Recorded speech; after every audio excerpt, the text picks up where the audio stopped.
नाजरीन, गुफ्तगू के साथ आपका मेज़बान मुस्तफ़ा कमाल पाशा हाज़िर खिदमत है। आज हमारे साथ शरीक गुफ्तगू हैं इंतहाई मोहतरम और मुअज़्ज़ज़ एक दानिश्वर शख्सियत जनाब हारून अब्बासी साहब, इंतहाई सीनियर तज्ज़ियाकार और मुनफरद अंदाज में अपनी बात करने वाले जनाब प्रोफेसर तारिक मलिक साहब। आपका शुक्रिया जनाब, आपके प्रोग्राम में तशरीफ़ लाए। जनाब, बात यह है कि इस वक्त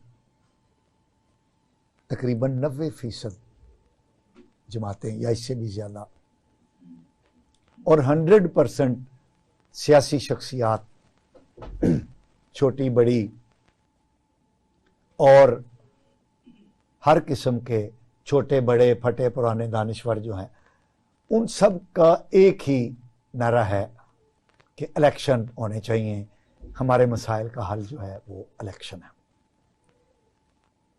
जबकि हम देखते हैं कि 70 में जो इलेक्शन हुए, जिनके बारे में कहा जाता है कि वो आज तक के होने वाले इंतखाबात में सबसे ज़्यादा गैर जानिबदार और सुच्चे इलेक्शन थे, उनका नतीजा क्या निकला कि जो अक्सरीती जमात आई, जो एक पॉपुलर क़यादत उभर कर सामने आई, हमने उसको अवामी राय को नहीं तस्लीम किया, मशरकी पाकिस्तान अलग हो गया। उसके बाद जो बड़ी क़यादत सामने आई हमारे जुल्फ़िकार अली भुट्टो, उनको हमने फांसी चढ़ा दिया। फिर हमने एक नई क़यादत बनाई, दरियाफ्त की, नवाज शरीफ साहब, उनको भी हमने चलने नहीं दिया, हम उनको रोकते रहे। रोकने के बावजूद वो 3 दफ़ा इस मुल्क के वज़ीर आज़म बन गए। वैसे तो पीपल्स पार्टी को भी हमने ख़त्म करने की कोशिश की, लेकिन वो गुज़श्ता 30-35 साल से सूबा सिंध में इक़्तिदार पर काबिज़ है। इसी तरह नवाज शरीफ साहब और उनकी जमात जो है वो पंजाब पर अपना सिक्का जमा कर बैठी हुई है और अब वो चौथी मरतबा इक़्तिदार में आने के लिए पर तोल रहे हैं। फिर हमने एक और नई क़यादत पैदा की PTI और उसके लीडर की सूरत में, उनको भी हमने नहीं चलने दिया, उनको भी हमने जेल में डाला हुआ है। ये हमारा 70 के बाद अब तक वतीरा है। तो आप तारिक साहब, मैं आपसे पूछता हूँ, ये जो पाकिस्तान की सियासी, मुआशी, मुआशरती जो गंभीरता है, क्या ये इलेक्शन इस माहौल में जो होने जा रहे हैं, जनवरी के एंड में कहा जा रहा है, ये क्या हमारी मौजूदा सूरत हाल में कोई मुस्बत तब्दीली लाएगी? बिस्मिल्लाहिर्रहमानिर्रहीम। शुक्रिया पाशा साहब, आपने तो पूरी एक हिस्ट्री बैकग्राउंड बयान कर दिया है। 75 सालों में जितनी दफ़ा भी इस मुल्क में इलेक्शन हुआ है, कभी भी ये नहीं कहा गया कि ये साफ और शफाफ इलेक्शन है। एक ग्रोह उसको तस्लीम करता है जो जीत जाता है, और दूसरा जो है वो कहता है कि नहीं, मैं तो नहीं मानता। हुई है। लिहाजा पूरे के पूरा टेन्योर जो है वो इसी काम के अंदर गुजार दिया जाता है। पार्टियां जितनी भी पाकिस्तान के अंदर मौजूद हैं, सिवाय 2-4 के, किसी के पास कोई मंशूर नहीं है कि जो अपना मंशूर की बुनियाद पर आवाम के सामने उसको लेके आएगा, आवाम के इश्यूज़ पर बात करें, आवाम के मसाइल हल करने के लिए कोशिश या काबिश करेंगे। वो क्या करते हैं, जिस तरह आपने कहा कि एक पार्टी पंजाब को फोकस कर लेती है, दूसरी सिंध पर अपना कब्ज़ा जमाने के लिए कोशा रहती है, तीसरी इसी तरह मुनकसिम मैंडेट के चंद फाटा से लोग आगे मिला जुला के एक हुकूमत कायम कर ली और उसी तरह की एक अपोजिशन कायम कर ली, और अवाम के मसाइल से दूर ये असम्बलियाँ जो हैं वो अपना काम करते हुए नज़र आती हैं। अरकान असम्बली उनका कोई दिलचस्पी नहीं होती कि वो असेंबली के अंदर क्यों जा रहे हैं, वहाँ उन्होंने क्या बात करनी है, सिवाय चंद पार्लियामेंटेरियन के कि जो वाकईतन अवाम के इश्यूज पर बात करते नजर आते हैं। उनमें सबसे ज़्यादा इस पिछले टर्नओवर में आप देखें तो आपको मुश्ताक अहमद खान साहब नजर आए हैं, मौलाना अकबर चित्राली साहब नजर आए हैं कि जिन्होंने वाकईतन अवाम की बात की। बाकी सारे के सारे अपनी पार्टी के खुदा के अल्फाज को दिफा के अंदर लगे रहते हैं। लिहाजा मैं समझता हूँ कि हल तो वाकईतन किसी भी मुल्क के अंदर इलेक्शन ही हल है, लेकिन ये तरीक़ेकार जो इलेक्शन का है मैं समझता हूँ इसको तब्दील करने की ज़रूरत है। और मुतनासिब नुमाइंदगी का तरीक़ा इंतखाब अगर हम ले आएँ कि जिसमें हम इलेक्टेबल से ब्लैकमेल होते हैं कि जी फलां जगह से फलां को टिकट ना दिया, फलां जगह से फलां को टिकट ना दिया तो हम सीट हार जाएंगे। नतीजा ये हो कि सिर्फ पार्टी निशान को वोट मिले, उसके तनासब से आगे पार्टी उस तनासब से लोगों को नॉमिनेट करे और फिर नॉमिनेट भी ऐसे लोगों को करे जो वाकईतन दानिशवर हों, जो वाकईतन टेक्नोक्रेट्स हों, जो वाकईतन जो हुकूमत का निज़ाम नज़्म व नस्क है वो चलाने के काबिल अहलियत रखते हो। साहब आपने बड़ी खूबसूरत बात कही है कि ये जो निज़ाम है हमारा सियासी, ये ब्लैकमेलिंग मेंबरान की, इलेक्टेबल्स की, उस पर मुश्तमिल है। और आपने बड़ी दुरुस्त बात कही कि चंद जमातें सिर्फ अपने मंशूर रखती हैं जिनमें सरे फहरिस्त जो है वो जमात इस्लामी है, लेकिन उसका वोट बैंक नहीं है। तब्दीली के लिए ज़रूरी है कि अवाम के अंदर पजीराई हो, अवाम के अंदर उस तब्दीली की ख्वाहिश पाई जाती हो और फिर अवाम के अंदर उस तब्दीली के लिए आमादगी और जद्दोजहद करने का भी जज्बा हो। अनफॉर्चुनेटली जमात इस्लामी के पास मंशूर है, अच्छे लोग हैं, लेकिन अवामी पसीराई नहीं है, तो फिर ये तब्दीली कैसे आएगी? आप देखें ना, यही मैं वही कह रहा हूँ कि मतलब एक अवामी पजीराई जिस तरह आप कहते हैं कि जुल्फ़िकार अली भुट्टो ने किसी हद तक, वो भी पूरी तरह नहीं, किसी हद तक उसने हासिल कर ली और वो अवाम के इश्यूज, अवाम की बात, अवाम की पार्लियामेंट। उसके बाद अब ये पिछली गवर्नमेंट यानी जो तहरीक इंसाफ की हुकूमत थी उसमें भी इन्होंने उनको नेगेट करके पुराने सारे साबकीन को करप्ट, चोर कह के अवाम को एक प्लेटफॉर्म पे लाने के लिए जद्दोजहद की कोशिश की, लेकिन अल्टीमेटली उसका रिजल्ट भी क्या निकला। फिर उनको भी दोबारा यानी हुकूमत उनको भी वाजे नहीं मिल रही थी, फिर इलेक्टेबल्स का सहारा लिया गया, वही चोर जिनके खिलाफ वो जद्दोजहद लाया गया उनको। अब भी मैं समझता हूँ कि ज्यादा बेहतर यह है कि ये अफराद की सियासत से हटकर यानी पार्टियां जो ब्लैकमेल हो रही हैं।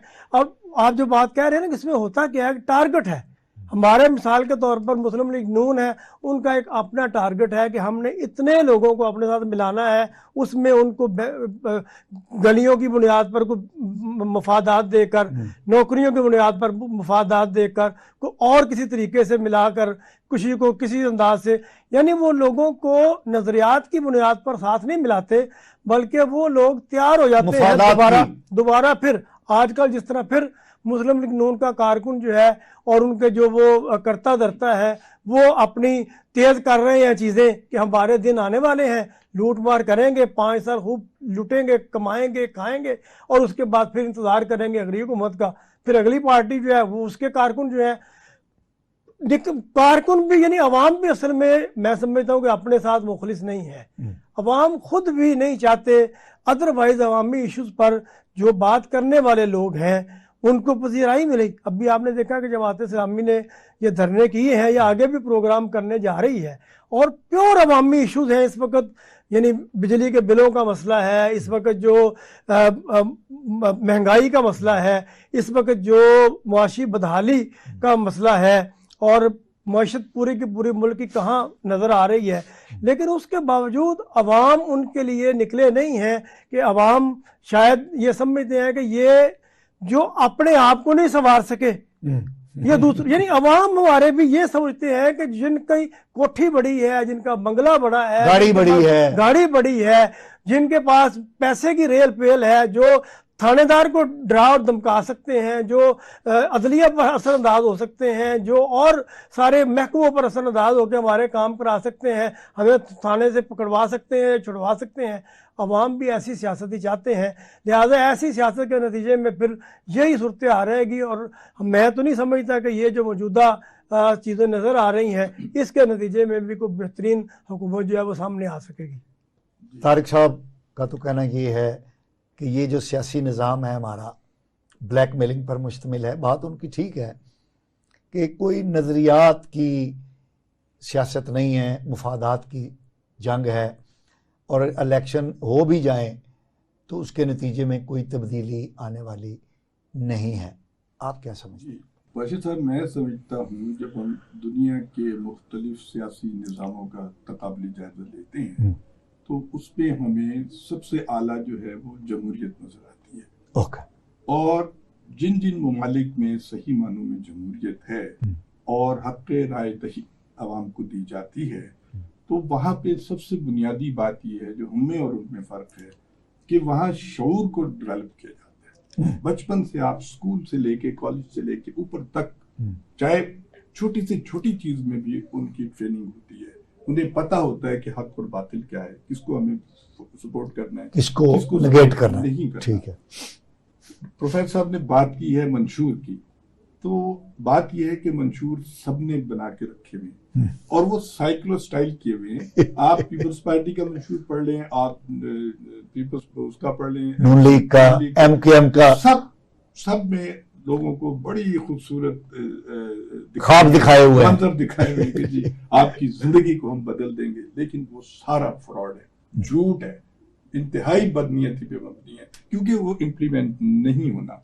अब मैं आपको बताऊं कि मैं खुद एक नशरियाती इदारे से वाबस्ता रहा हूं और मैंने तकरीबन 25 साल में जितने भी इलेक्शंस हुए हैं, चाहे वो ज़ियाउल हक के दौर में हुआ, मुशर्रफ के दौर में हो, मैंने तकरीबन सबकी कवरेज की है। और मैं ये बात हैरान होता हूं कि हमारे यहाँ वोटर्स का जो टर्न आउट है हार्डली 20 to 25% होता है। गोया के 80% लोगों ने तो वोट डाले ही नहीं, उनकी राय आई नहीं।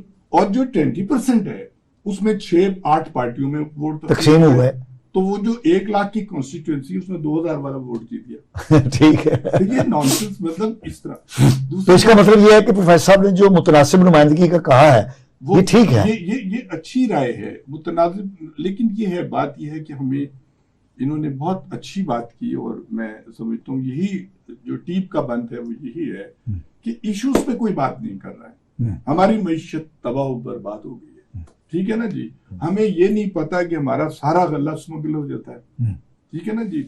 आप देखिए कि इतने बड़े बड़े महल्लात बन रहे हैं, इन्होंने कोठियों की बात की है।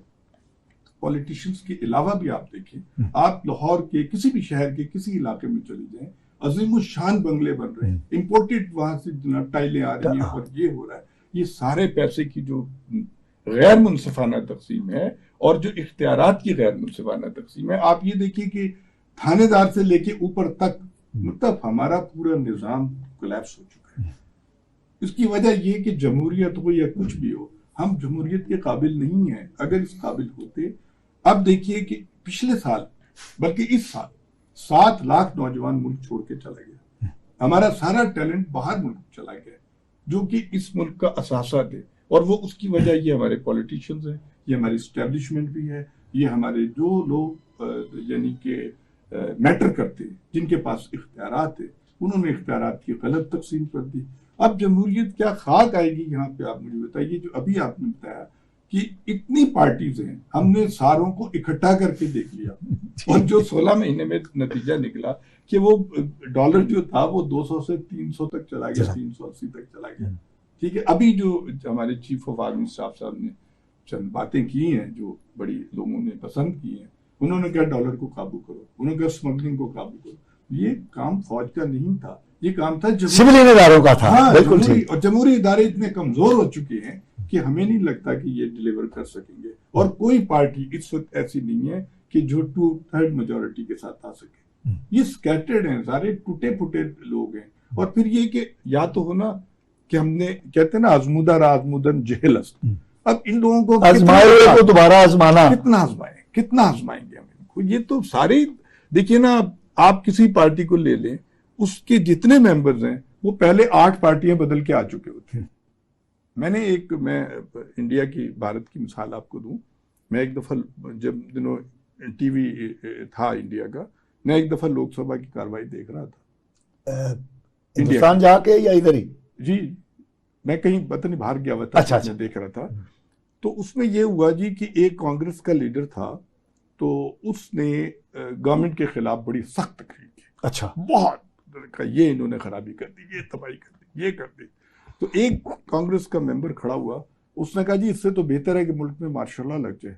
तो आप यकीन करें कि सारे लोग उसको पढ़ गए। उसने कहा ये क्या बकवास है, हमारे इख्तलाफ अपनी जगह सही, लेकिन जमहूरी रहेगी, यहाँ जमहूरियत रहेगी, ठीक है। लेकिन वहाँ की इंस्टीट्यूशन जो है वो मजबूत हैं, वहाँ जमहूरियत मजबूत है। वहाँ ये नहीं है कि हमारा तो प्राइम मिनिस्टर भाग के जाता है जनाब Ali chief of army staff को मिलने, बजाय इसके कि चीफ साहब उनको मिलने आए, क्योंकि हमें पता है कि ताकत का सरचश्मा मरकज कहाँ है, वो मरकज है। और ये हमारी पॉलिटिशियन की खराबी की वजह से। मैंने एक दफा कौमी असेंबली में ज्वाइंट सेशन हुआ जी कियानी साहब के दौर में, जनरल कियानी के। जी हाँ, मैं वहां गया था कवरेज के ऊपर।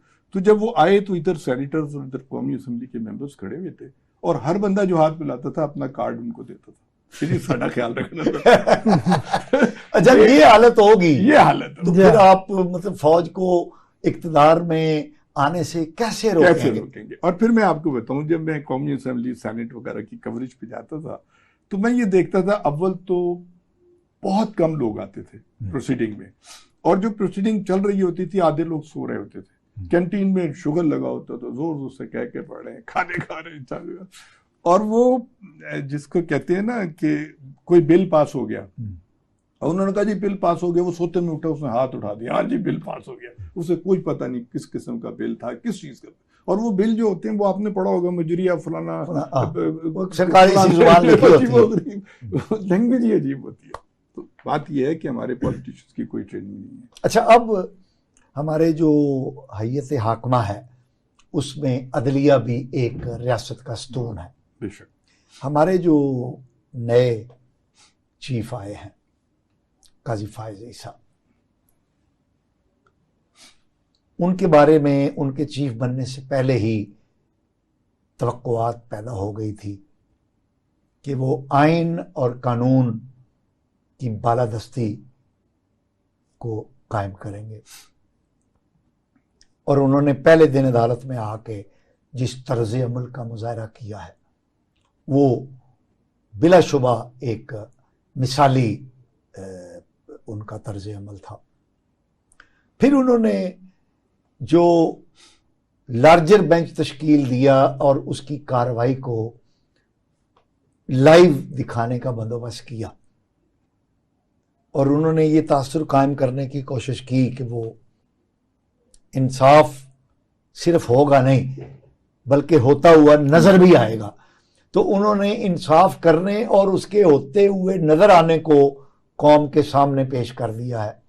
आज भी उसकी कार्रवाई दिखाई जा रही है।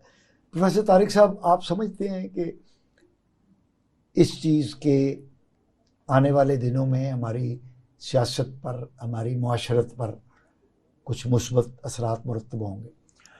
यकीनन जो भी अच्छे इक़दामात जब भी कभी उठाए जाते हैं उनके अच्छे असरात तो चाहे वक्ती तौर पर ही नज़र आए, नज़र ज़रूर आते हैं। जिस तरह आप देखें कि अब ये निगरान गवर्नमेंट आपके सामने है, लेकिन निगरान गवर्नमेंट के से सवाल किया गया वज़ीर आज़म साहब से कि मुल्क का जो है वो इतना नौजवान तबका और टैलेंटेड तबका जो है मुल्क छोड़ के जा रहा है। प्रोफेसर साहब, अगर आप इजाज़त दें तो एक शॉर्ट ब्रेक हम ले लें। ज़रूर, क्यों नहीं। तो फिर दोबारा वापस आते हैं तो आपसे शुरू करेंगे। नाजरीन, हमारी प्रोफेसर तारिक मलिक साहब और हारून अब्बासी साहब से गुफ्तगू जारी रहेगी। हम एक शॉर्ट ब्रेक पर जा रहे हैं, हमारे साथ रहिए।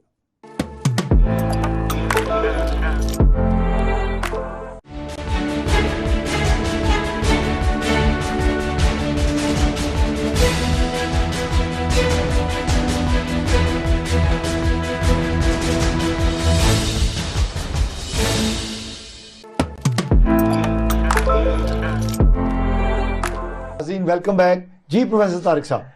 जी, मैं ये अर्ज़ कर रहा था कि अच्छे इक़दामात चाहे कोई इदारा भी करने शुरू कर दे तो उसके असरात तो यकीनी तौर पर मुरतब होते हैं। और काजी फाइज ईसा ने जो ये काम किया है या जिस तरह वो इस वक्त तक आगे बढ़ रहे हैं, ये एक अच्छा साइन है। और जिस तरह उन्होंने पुराने पेंडिंग केसेस पर वकला को भी जुर्माने किए हैं और कहा है कि तैयारी करके आए और ये तारीख नहीं मिलेगी, अब ये एक अच्छी चीज़ है कि चले अगर अदलिया जो है वो अपनी पटरी पर चढ़ जाए और जल्द लोगों को इंसाफ मिलना शुरू हो जाए, लोगों का भी एतमाद उस इदारे पर बहाल हो, तो ये एक अच्छी चीज़ है। वैसे ये है दूसरी तरफ जी काजी फाइज ईसा साहब के इन इक़दामात से जो आवाम के अंदर अदलिया का जो एक बेतौकीरी का तासुर था, जो पिछले चीफ जस्टिस के बारे में और कुछ जजों के बारे में कहा जाता था कि वो पीटीआई नहीं, वो बेतौकीरी जो है ना उसको तो शायद अभी ख़त्म होने में टाइम लगेगा, लेकिन तासुर एक बेहतर। मैं वही कह रहा हूँ कि चूँकि असल में ये बेतौकीरी हम बाकायदा तौर पर मंसूबे के तहत करवाते हैं। पार्टियां आपके सामने हैं, पार्टियां बेसिकली हमारे यहाँ प्रॉब्लम ये है कि मेरा जिस पार्टी के साथ ताल्लुक़ है, भले मैं अच्छी बात करूं या गलत बात करूं, कारकुन से यही एक्सपेक्ट किया जाता है कि वो उसको सपोर्ट करे, ये ना कहे कि भी नहीं ये मैं भी बशर हूँ, इंसान हूँ, मुझसे भी गलती हो सकती है। और बेसिकली तो मेरा कारकुन मेरा असासा है, मेरी जमात मेरा असासा है, पर रखेगा। उसका काम तो ये है कि वो मुझे शीशा दिखाए, वो मुझे आईना दिखाए, और ताकि मैं सीधे रास्ते पर रह सकूं। लेकिन हम इस बात को पसंद नहीं करते, जो भी आईना दिखाने की कोशिश करते हैं हम कहते हैं इसको पार्टी से बाहर करो। और वो तो सारी की सारी पार्टियां जो हैं वो अंजुमन साजिश बाहमी का किरदार अदा कर रही हैं। मैं बात कर रहा चीफ अपना वज़ीर आज़म पाकिस्तान की मौजूदा जो निगरान गवर्नमेंट है, अब निगरान गवर्नमेंट का तो ये काम नहीं है कि वही काम करे, वही बाहर के दौरे, वही उसी तरह फीते काट। भाई आप अपना काम करें, और अगर आप वाकईतन इस काम के लिए आए हैं कि आपने इलेक्शन करवाने हैं और इक़्तिदार को जिन लोगों के हाथों मुंतकिल करना है, तो आप उसके लिए इक़दामात उठाएं। लेकिन आप वो इक़दामात नहीं उठा रहे। फिर ये था कि छोटे सूबे से जी लाना चाहिए, ये भी मतलब हमारे दानिश्वर बैठ के बेसिकली टेलीविजन पर जो इस तरह की बातें करके कि जी भाई छोटा सूबा हो या बड़ा सूबा हो, बात तो है कि आपने फर्द का किसका इंतखाब किया है, उस फर्द की अहलियत क्या है, उसकी काबिलियत क्या है, को लेके चल उसकी क्रेडिबिलिटी क्या है। ठीक है, वो सूबा बड़ा, ये तो कोई इशू नहीं है कि सूबा बड़ा है या छोटा है, असल तो इंसान है। जिस तरह अब्बासी साहब ने फरमाया, हमारी जमातों के अंदर तरबियत का फुकदान है, हम अपने वर्कर की तरबियत नहीं करते, हम हमारे तालीमी इदारों के अंदर वो चीज़ नहीं है कि जमहूरियत की हम बात तो करते हैं, इंसान अगर अच्छे होंगे ना पाशा साहब, तो निज़ाम कोई भी बुरा नहीं है। ठीक है, आप देखें अल्लामा इकबाल ने क्या कहा था, यही बात तो कही थी कि जुदा हो दी सियासत से तो रह जाती है चंगेज़ी, या निज़ाम पादशाही हो या जमहूरी तमाशा हो। असल में हमारे यहाँ पर जहाँ आप बात करें जमहूरियत बड़ी अच्छी है, वहाँ पर उस अवाम का लोग अच्छे हैं, लोगों के अंदर शऊर है। ठीक है, लोगों ने उसको मुंतखब करना होता है। यहाँ पर तो जमहूरी तमाशा लगा हुआ है। अल्लामा इकबाल के बगौर ये जमहूरियत नहीं है, जमहूरी तमाशा है। जी सर, जी चीफ जस्टिस के उससे आप समझते हैं कि कोई प्रोफेसर साहब ने बड़ी अच्छी बातें की हैं, और मैं ये समझता हूँ कि अदालतों का जो निज़ाम है वो एक बिल्कुल एक डिफरेंट चीज़ है। आइन बनाना, आइन को कायम करना पार्लियामेंट का काम होता है। अदालतें उसमें तशरीह करती हैं अगर किसी चीज़ में कोई एम्बिग्यूटी हो, कोई इस किस्म की बात हो।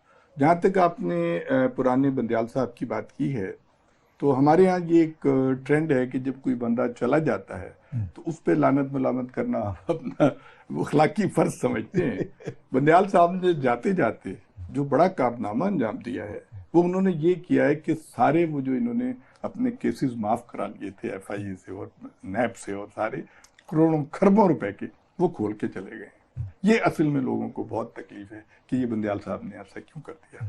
और जहाँ तक ये जो आपने कहा कि चीफ जस्टिस साहब ने जो डायरेक्ट वो दिखाया, ये बहुत अच्छी बात है। ये पहली दफ़ा पाकिस्तान में हुआ है। आम आदमी को नहीं पता होता अदालतों में क्या हो रहा है। वकीलों की भी एक्सपोज हो गए, कितनी अकल है, कितना बड़े बड़े वकील जब वो देखा तो उनके पसीने छूट रहे थे, क्योंकि तैयारी नहीं करके जाते। सवाल कुछ है और जवाब कुछ है, और इस वजह से उन्हें डांट वगैरह भी काफी पड़ रही थी। तो वो जब वकील अदालत से बाहर निकल के आते हैं तो वो एक और मजमा लगाते हैं, वो मीडिया को बुला लेते हैं और वो बताते हैं हमने तो जनाब चक्के छुड़ा दिए, लेकिन अब आवाम देख रही है अंदर आवाम देख। तो वो जो है ना ड्रामा, वो अब खत्म होता नजर आ रहा है। प्रोफेसर साहब, आपने आर्मी चीफ का जिक्र किया। आर्मी चीफ ने जो इन्वेस्टमेंट फैसिलिटेशन काउंसिल है उसने काम किया, मुल्क में 5 शोबों में बेहतरी के लिए, आईटी है उसमें एग्रीकल्चर है, और 5 शोबे हैं जिनमें सरमायाकारी लाने के लिए काम हो रहा है, और सरमायाकारी आने के प्रोसेस का आगाज़ हो चुका है। फिर जिस अंदाज में आर्मी चीफ ने स्मगलिंग पर डॉलर की, पेट्रोल की और अजनास की स्मगलिंग पर जिस तरह क्रैकडाउन किया है, उसका नतीजा ये है कि डॉलर तेज़ी से नीचे आ रहा है अपनी औकात में, यानी पहले तो औकात से बाहर निकल चुका था ना, अपनी औकात में आना शुरू हो गया है। और इतलात ये हैं कि 30 नवंबर तक डॉलर जो है वो 250 रुपए का हो जाएगा, और ये उसकी असल रियल वैल्यू और उसके करीब करीब वैल्यू है। स्मगलिंग जो है वो रुक गई है, बॉर्डर हमने बंद किए, और एक जो मईशत की डाउन स्लाइडिंग का प्रोसेस था उसमें हमें रुकावट नज़र आ रही है। लेकिन ये तमाम अच्छाइयाँ जो आर्मी चीफ के इक़दामात से पैदा हुई हैं, उनके असरात अवाम तक नहीं पहुँच रहे। महंगाई वैसे ही बढ़ती चली जा रही है, बिजली के बिल वैसे ही बढ़ते चले जा रहे हैं, गैस के बिल वैसे ही बढ़ते चले जा रहे हैं, अशियाए खुर्दोनोश की कीमतें वैसी बढ़ती चली जा रही हैं। ये क्या है प्रोफेसर साहब? आप देखें कि असल में ना ये जो मुआहदे हमने किए हुए हैं ना आईपीपीज़ के साथ, और इसी तरह पेट्रोलियम के हवाले से, बाकी चीज़ों के हवाले से, वो इतने खौफनाक हैं कि वो अवाम तक किसी भी चीज़ों के असरात नीचे पहुंचने नहीं देंगे। क्योंकि आप देखें पिछले ये सितंबर के महीने की कारकर्दगी अगर आप उठा के देखें तो 25% पेट्रोल की कंजम्पशन के अंदर कमी वाक़ई हुई है जी। इसी तरह बिजली की कंजम्पशन के अंदर कमी वाक़ई हुई है कि इस्तात ही नहीं है, लोगों के अंदर इस्तात ही नहीं है। लेकिन अब जो उन्होंने तय किया हुआ है, आप देखें ना, कमी वाक़ई हुई है तो जाहिर है कि जो टारगेट था कि इतना हमने इकट्ठा करना है, वो फिर उतना ही रेट बढ़ा देते हैं ताकि वो टारगेट, यानी आप अपना पेट काट रहे हैं, अवाम अपना पेट काट रहे हैं। वो बिजली के बिल ना देने की वजह से वो अपनी बिजली को ऑफ कर रहे हैं, लेकिन बिल पहले से ज़्यादा बढ़ते चले जा रहे हैं, पेट्रोल की कीमतें बढ़ती चली जा रही हैं। लेकिन ये इक़दाम आप देखें, इन सब के पीछे, यानी अगर स्मगलिंग आज रुक गई है, और पता नहीं वक्ती तौर पे है या इन द लॉन्ग रन भी ऐसा होगा कि ये सिर्फ दिखाने के लिए है, लेकिन अगर ये रुक गई है और इसका मतलब यहाँ पर अफराद जो है वो हुकूमतों पर भारी हैं, माफियाज जो है, और वो माफियाज जब चाहते हैं चीनी की कीमत को उठा देते हैं, जब चाहते हैं सोने की कीमत को उठा देते हैं, जब चाहते हैं पेट्रोल और डॉलर की कीमत को उठा देते हैं। लेकिन अगर ये कंट्रोल में आना शुरू हो गया है तो अब दूसरा एक्शन जो है वो यही लेना चाहिए कि फिर अवाम को भी इनका फायदा पहुंचना चाहिए। अवाम, चूंकि देखें ज़राई मुल्क है, लेकिन ज़राई मुल्क के अंदर इस वक्त 300 रुपए किलो वो है अदरक, सब्जी 300 नहीं जी, 1600 रुपए किलो, 1600 रुपए किलो अदरक है। आप अंदाजा करें, कोई भी आप सब्जी उठा लें, इस वक्त हालत क्या है, अजनास के रेट्स किधर हैं, दालों के भाव किधर हैं, पेट्रोल के भाव किधर हैं। आप चीनी इतनी आपने कम कर दी, लेकिन मार्केट में आवाम को अभी भी चीनी जो असर रेट पे नहीं मिल रही, मिलनी चाहिए।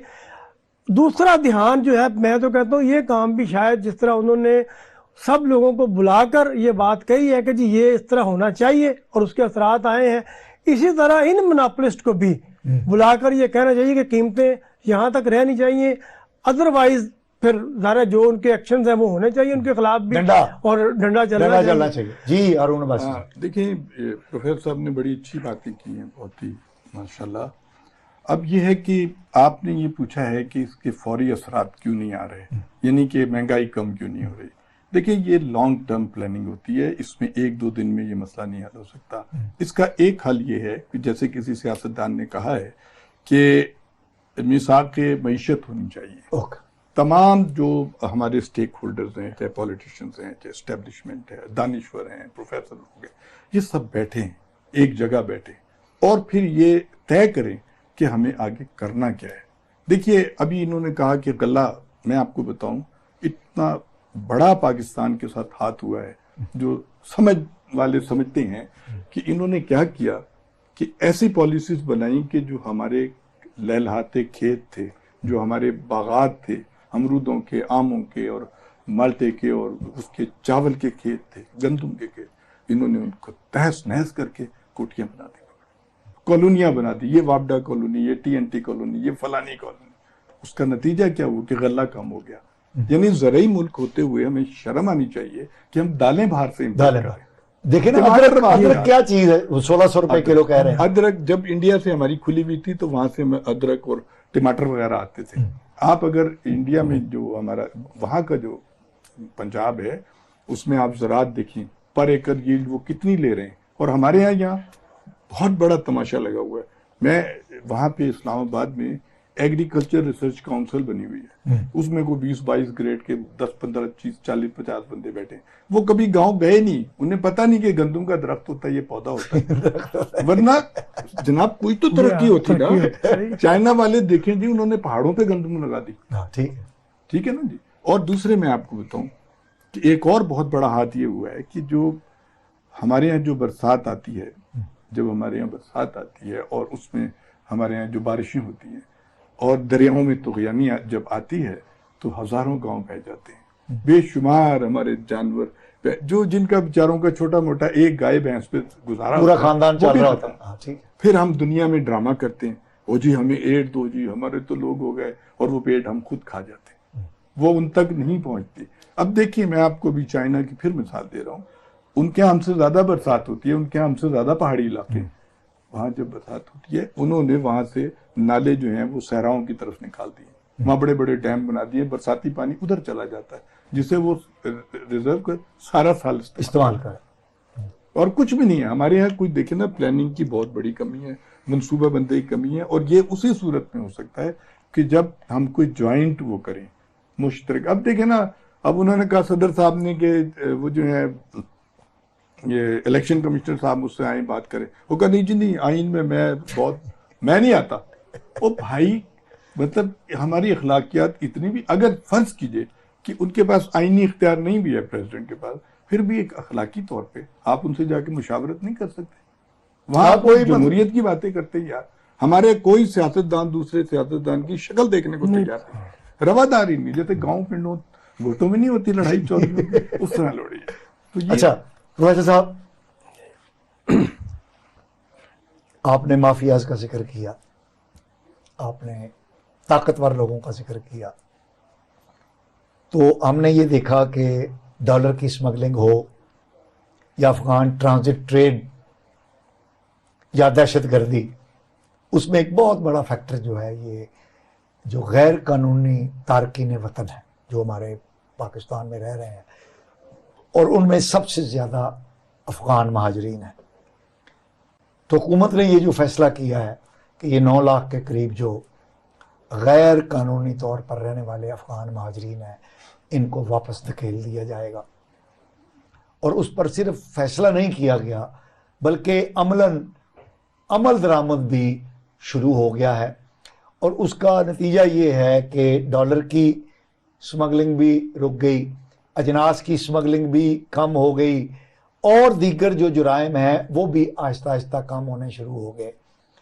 ये अमल अगर जारी रहता है और अगर हम पाकिस्तान को गैर कानूनी अफ़गान महाजरीन से पाक कर देते हैं तो उसके नतीजे में हमारे कई मसाइल जो हैं वो हल हो जाएंगे। आप इस हुकूमत की पॉलिसी को किस अंदाज में लेते हैं? नहीं, ये पॉलिसी तो बहुत अच्छी है और इसको हम सराहते हैं कि ये ऐसा ही होना चाहिए।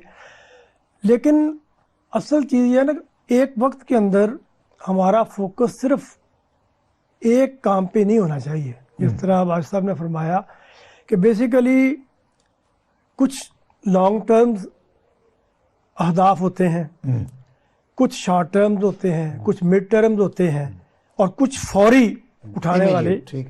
ये इमीडिएट उठाने वाला कदम बिल्कुल दुरुस्त है कि मतलब बॉर्डर को इस तरह सील करना चाहिए, बॉर्डर से स्मगलिंग रुकनी चाहिए और फौरी तौर पर। लेकिन उसके साथ साथ जिस तरह वाज साहब ने बात की कि हमें ज़रूरी मुल्क होने के नाते कॉलोनियाँ यकीनी तौर पर ये अननेसेसरीली बनाई गई हैं और ये पैसे की रेल पेल और जितना भी आप कह लें कि वो जो सरमाया जो ब्लैक मनी है, ब्लैक मनी को वाइट करने के लिए सारे ये हाउसिंग स्कीमों के अंदर वही पैसा आया है, ये जो स्मगलिंग के लिए आता था और ये सारा जो होता था।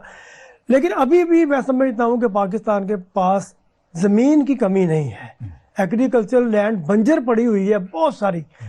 लेकिन आप देखिए कि तरक्की के लिए ज़रूरत किस चीज़ की है? एनर्जी की। एनर्जी के लिए आपको बिजली की ज़रूरत है या पेट्रोल की ज़रूरत है, सोलर की ज़रूरत है और उसके बाद पानी में ज़िंदगी है, ज़राअत के लिए पानी की ज़रूरत है। हमने पानी को रोकने के लिए कोई इक़दाम नहीं उठाए। पानी हर साल हम इतना पानी ज़ाया कर देते हैं और समंदर में वो चला जाता है या हमारा नुकसान भी करता है। 8 अरब डॉलर का सुना है कि सालाना पानी हम जो है वो ज़ाया कर देते हैं। 8 अरब डॉलर। बिजली जो है वो इस कदर महंगी है कि ज़ाहिर है कि वो अफोर्डेबल ही नहीं रही। तो लिहाजा ये सारी चीज़ों को सामने रखते हुए long term, mid term, short term ये अहदाफ और प्लानिंग करने की ज़रूरत है और ये मुसलसल जारी रहना चाहिए। और मुल्क के अंदर ये जो इंडस्ट्रियलाइजेशन जो है वो भी होनी चाहिए, जॉब क्रिएट होनी चाहिए, बेरोज़गारी ख़त्म हो, नौजवानों के अंदर जो है वो हौसला उनको हो कि हमारा मुल्क, अपने मुल्क के लिए आज भी हमारा नौजवान जो है अपनी तमाम सलाहियतें बुरोकार लाने के लिए तैयार है, लेकिन उनको आगे मौका ही नहीं मिल रहा। जैसे क्या करें? हारून साहब ने और बताया कि 7 लाख नौजवान इस साल, और अभी इस वक्त आप देखें कि वीज़ों की जो तादाद है वो लातादाद है, बहुत बड़ी तादाद के अंदर लोग वीज़े अप्लाई करके, और नौजवानों को यही है कि भाई यहाँ से निकले, फिर हम यहाँ से हम निकले। उनका एतमाद उठता जा रहा है, लेकिन उनको एतमाद देने की ज़रूरत है। लेकिन ये है कि एक तरफ ये चंद रोज़ा हुकूमत है, अब ये चंद रोज़ा हुकूमत क्या कर सकती है? आगे आने वाली जो हुकूमत है जिसके लिए बज़ाहिर हमारा मीडिया जो है वो राह हमवार कर रहा है, मैं तो मीडिया गेम वार कहता हूँ इसको। अब देखें, जब चाहे नून लीग को हम बदनाम करना शुरू कर दें, जब चाहे हम उनके शुरू कर दें। प्रोग्राम के आखिर में जा रहे हैं जी। आपने अफगान उनकी बात की थी। ये हमारे यहाँ बहुत बड़ा अलमिया ये हुआ कि जब अफगान वॉर हो रही थी तो हमारे यहाँ 30 लाख अफगानी आए थे जियाउल के दौर में। जी हाँ, जो अब मेरा ख्याल है, जहाँ तक मैं जानता हूँ, तकरीबन 1 करोड़ हो गए। उसमें जो गैर कानूनी है उन्होंने आके यहाँ क्या किया? टेररिज्म फैलाया, यहाँ पे मनशियात का कारोबार किया, बेशुमार किया। अब उन पे अगर ये शिकंजा आ रहा है तो ये बड़ी अच्छी बात है। और मैं आज ही पढ़ रहा था कि आज वो कोई जनरल साहब है, मुनीर नाम है उनका, उन्हें नादरा का चेयरमैन बनाया गया है। ये एक बड़ी पॉजिटिव बात है। अगर ये देखें, उनकी जिम्मेदारी है कि वो कौन लोग हैं जिन्हें नाजायज शनाख्ती कार्ड मिले हैं। तो ये जो पाक फौज जो इस तरह के इक़दाम उठा रही है, इनके यकीनन बेहतर नताइज निकलेंगे। जनाब हारून अब्बासी साहब, जनाब प्रोफेसर तारिक मलिक साहब, आपका बहुत बहुत शुक्रिया कि आप हमारे साथ गुफ्तगू में शरीक हुए और हमारे नाजरीन को अपने ख्यालात आलिया से मुस्तफ़ीद फरमाया। नाजरीन, आपने हमारी गुफ्तगू सुनी, हमें अपने फीडबैक से आगाह कीजिएगा। हम मुंतज़िर रहेंगे अगले प्रोग्राम तक के लिए। अल्लाह निगहबान।